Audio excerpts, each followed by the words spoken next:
ప్రశ్నారావణకు వైఎస్ఆర్ కాంగ్రెస్ పార్టీకి సంబంధం లేదట. ప్రశ్నారావణ వెనకాల జగన్మోహన్ రెడ్డి లేడట. ఇది ప్రొఫెసర్ కె నాగేశ్వర్ చెప్తున్న మాటలు. ఒకసారి నమ్ముదాం. ప్రశ్నారావణ వెనకాల జగన్మోహన్ రెడ్డి లేడు. ప్రొఫెసర్ కె నాగేశ్వర్ వెనకాల జగన్మోహన్ రెడ్డి లేడు. ప్రకాశ్ రాజు వెనకాల జడా శ్రవణ వెనకాల కూడా జగన్మోహన్ రెడ్డి లేడు.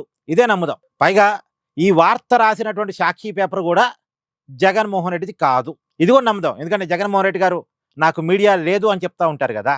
కాబట్టి సాక్షి పేపర్ కూడా జగన్ది కాదు అని మనం నమ్ముదాం. అయితే ఇక్కడ ఒక విషయానికి సమాధానాలు రావాలి. దీనికి నాగేశ్వర్ గారు సమాధానం చెప్పగలిగితే నాకు ఓకే. ఆయన చెప్పిందే మనం నమ్ముదాం.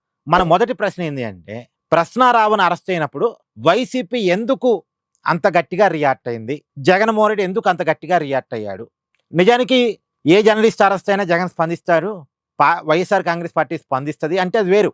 కానీ ప్రశ్నారావణ్ హిందూ మతాన్ని కించపరుస్తూ, హిందూ దేవుళ్ళని తూలనాడుతూ అనేక వీడియోలు చేసిన వ్యక్తి, మావోయిస్టుడికి సపోర్ట్గా వీడియోలు చేసిన వ్యక్తి, ఈ దేశం మీద ప్రేమ లేదు అని చెప్పిన వ్యక్తి, ఒక మతాన్ని టార్గెట్ చేస్తూ చివరికి దేశాన్నే టార్గెట్ చేస్తూ దేశంలో నిషేధించబడ్డ ఆర్గనైజేషన్స్కి ఓపెన్గా సపోర్ట్ చేస్తూ వీడియోలు చేసిన వ్యక్తి.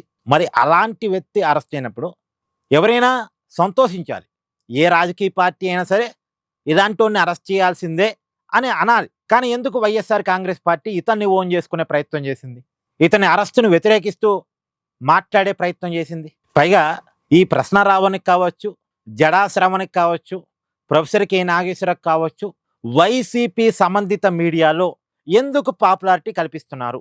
వాళ్ళకి వైఎస్ఆర్ కాంగ్రెస్ పార్టీకి సంబంధం లేకపోతే, వాళ్ళకి జగన్మోహన్ రెడ్డికి సంబంధం లేకపోతే ఎందుకు జగన్మోహన్ రెడ్డి మీడియాలో వీళ్ళని హైలైట్ చేస్తున్నారు?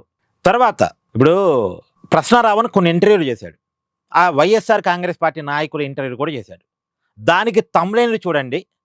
కూటమికి వ్యతిరేకంగా చేసినటువంటి వీడియోలకు తమ్లైన్లు చూడండి. చాలా క్లియర్గా కనపడింది. పార్షియాలిటీ చాలా క్లియర్గా కనపడింది. వైఎస్ఆర్ కాంగ్రెస్ పార్టీకి అనుకూలంగా, కూటమికి వ్యతిరేకంగా చంద్రబాబు, పవన్ కళ్యాణ్ టార్గెట్ చేస్తూ తమ్లైన్లు కనపడతాయి. ఎందుకు ఆ పార్షియాలిటీ ఎందుకు వచ్చింది? మరి నిజానికి ఇక్కడ ఒక మాట చెప్పుకుందాం. నిజానికి ప్రశ్నారావణ్కి వైఎస్ఆర్ కాంగ్రెస్ పార్టీ అంటే ఇష్టమే, కానీ వైఎస్ఆర్ కాంగ్రెస్ పార్టీకి మాత్రం ప్రశ్నారావణ్ అంటే ఇష్టం లేదు, మాకు అతనికి సంబంధం లేదని వైఎస్ఆర్ కాంగ్రెస్ పార్టీ చెప్పదలుచుకుంటే, మరి ప్రశ్నారావణ్ అరెస్ట్ అప్పుడు వైఎస్ఆర్ కాంగ్రెస్ పార్టీ ఎందుకు అంత గట్టిగా రియాక్ట్ అయింది? ఏకంగా జగన్మోహన్ రెడ్డి ట్వీట్ చేశాడు కదా వాళ్ళ పార్టీ అధినేత. ఏం అవసరం వచ్చిందని? ఒక దేశ ద్రోహిని అరెస్ట్ చేసినప్పుడు, ఈ దేశానికి వ్యతిరేకంగా మాట్లాడుతున్న వ్యక్తిని అరెస్ట్ చేసినప్పుడు, ఈ దేశంలో ఒక మతాన్ని టార్గెట్ చేస్తూ కోట్లాది మంది మనోభావాలను కించపరుస్తూ, కోట్లాది మంది ఆరాధ్య దైవంగా కొలిచేటువంటి రాముణ్ణి తూలనాడుతూ వీడియోలు చేసిన వ్యక్తి అరెస్ట్ అయితే వైఎస్ఆర్ కాంగ్రెస్ పార్టీకి ఎందుకంత నొప్పి వచ్చింది? ఈరోజు కూడా ఈ ప్రశ్నారావణ్తో సంబంధాలు ఉన్న ప్రకాశ్ రాజు స్టేట్మెంటు సాక్షి పేపర్లో కవర్ అయింది పెద్ద ఎత్తున. ఎందుకలా? ధర్మస్థల మీద కుట్ర చేశాడు అనే ఆరోపణలు ఎదుర్కొంటున్న ప్రకాశ్ రాజ్ తోటి జగన్మోహన్ రెడ్డికి ఏంటి సంబంధం? జగన్మోహన్ రెడ్డి మీడియాకి ఏంటి సంబంధం? జగన్మోహన్ రెడ్డి పార్టీకి ఏంటి సంబంధం? కాబట్టి ఖచ్చితంగా కొన్ని ప్రశ్నలకి ఇక్కడ సమాధానం దొరకాలి. దొరికితే ఇప్పుడు తులసి చంద్కి, ప్రొఫెసర్ కె నాగేశ్వరికి వైఎస్ఆర్ కాంగ్రెస్ పార్టీకి, ప్రశ్నారావణ్కి ప్రకాశ్ రాజుకి, వీళ్ళిద్దరికీ వైఎస్ఆర్ కాంగ్రెస్ పార్టీకి, వీళ్ళందరితో కలిసి నడుస్తున్నటువంటి జడా శ్రవణ్కి వైఎస్ఆర్ కాంగ్రెస్ పార్టీకి, వీళ్ళందరి ఒక టీం వర్క్ని మనం ఇక్కడ గమనించాలి, అనుమానించాలి. ఈ అనుమానాన్ని నిజంగా సంబంధం లేకపోతే వైఎస్ఆర్ కాంగ్రెస్ పార్టీ పబ్లిక్ లైఫ్లో రుజువు చేసుకోవాలి. ఇప్పుడు వైఎస్ఆర్ కాంగ్రెస్ పార్టీ డిమాండ్ చేయాలి, ఈ దళిత క్రైస్తవ అనే పదం పెడుతూ, ఎందుకంటే దళితులు వేరు, క్రైస్తవులు వేరు. దళిత క్రైస్తవ అనే పదం అది అభ్యంతరకరమైన పదం. దళితులైన వాళ్ళు క్రిస్టియన్స్ కాలేరు, క్రిస్టియన్స్లో దళితులు ఉండరు. కాబట్టి ఈ దళిత క్రైస్తవ అనే పదాన్ని పెట్టి సభలు పెడుతున్నటువంటి వీళ్ళందరినీ అరెస్టు చేయాలి అని వైఎస్ఆర్ కాంగ్రెస్ పార్టీని డిమాండ్ చేయమనండి. నిజంగా ప్రశ్నారావణ్ వెనకాల, జడా శ్రవణ్ వెనకాల, ప్రకాశ్ రాజు వెనకాల వైఎస్ఆర్ కాంగ్రెస్ పార్టీ లేదని మనం నమ్ముదాం. నమ్మాలి అంటే ఇప్పుడు వీళ్ళందరినీ అరెస్ట్ చేయమని వైఎస్ఆర్ కాంగ్రెస్ పార్టీ డిమాండ్ చేయాలి. అవసరమైతే వాళ్ళే కేసులు పెట్టాలి.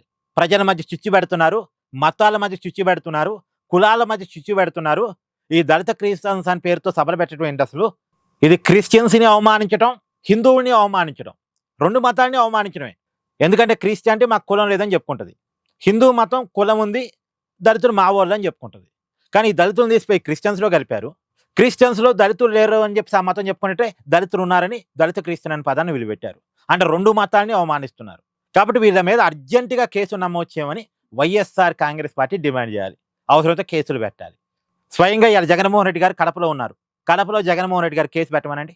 జడా శ్రవణ్ మీద, ప్రశ్నారావణ మీద, ఈ ప్రకాష్ రాజు మీద, వీళ్ళ మీద కేసు పెట్టమనండి. వీళ్ళ వెనకాల వైఎస్ఆర్ కాంగ్రెస్ పార్టీ లేదని మనం నమ్ముదాం. ఇక్కడ ఏమంటారు కామెంట్ చేయండి.